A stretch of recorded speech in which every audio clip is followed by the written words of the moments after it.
Αυτή είναι μια βίδα, όχι όμως μια οποιαδήποτε βίδα. Είναι η προσωρινή πόλη Κοχλίας. Γυρίζει αργά, προχωρώντας από τη λιθόσφαιρα στο βάθος της γης.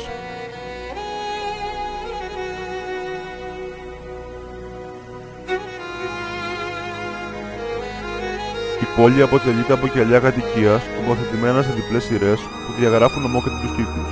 Κάθε κελί έχει ένα μόνο άνοιγμα, μια πόρτα που βλέπει στον αντίστοιχο κυκλικό διάδρομο.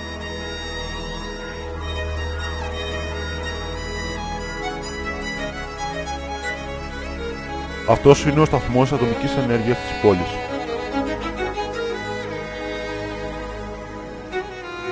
Με παραγωγική αυτονομία 10.000 χρόνων, καλύπτει τις ενεργειακές ανάγκες της πόλης.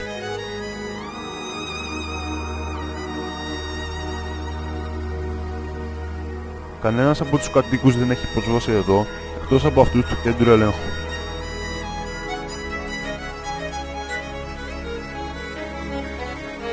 Αυτό είναι το κέντρο ελέγχου που κυβερνά την πόλη. Χωρίζεται σε 4 περιοχές ελέγχου: την κόκκινη, την πράσινη, την κίτρινη και την μπλε.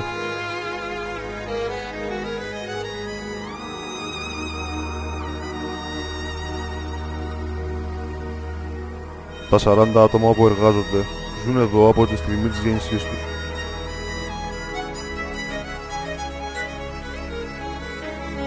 Κανείς άλλος κάτοικος δεν έχει πρόσβαση στο κέντρο ελέγχου.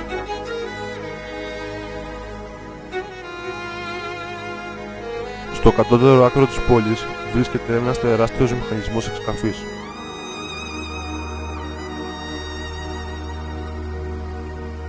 Καθώς γυρίζει, θρηματίζει την πέτρα και μέσω ενός αγωγού που βρίσκεται στο κέντρο του κυλίνδρου στέλνει τα υλικά στην κορυφή.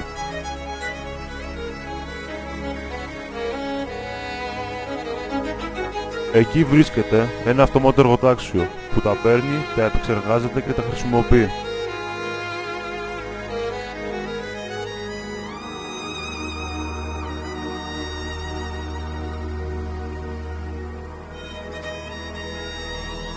Σκοπός του είναι η συνεχής οικοδόμηση νέων τμήματων της πόλης.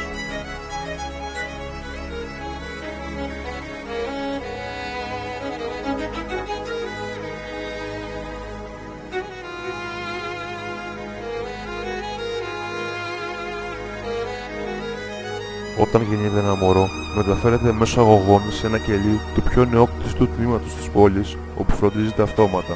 Μια σιδερένια πόρτα σφραγίζει την είσοδο και το παιδί μένει εδώ κλεισμένο για 4 χρόνια. Αντίθετα, τα κελιά ούτε κλείνουν ούτε κλειδώνονται.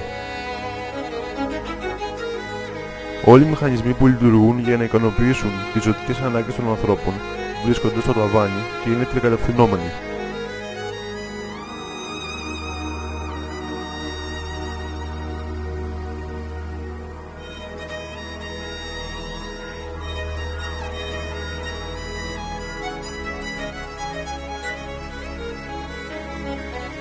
Οι κάτοικοι της πόλης περνούν μεγάλο μέρος του χρόνου τους στους δρόμους γύρω από τα κελιά τους. Συχνά ανεβαίνουν στα όρια της περιοχής των παιδιών και ακόμα πιο πέρα, ως τους 4 τελευταίους, έρημους και σιωπηλούς κύκλους που ζουν τα νεογέννητα.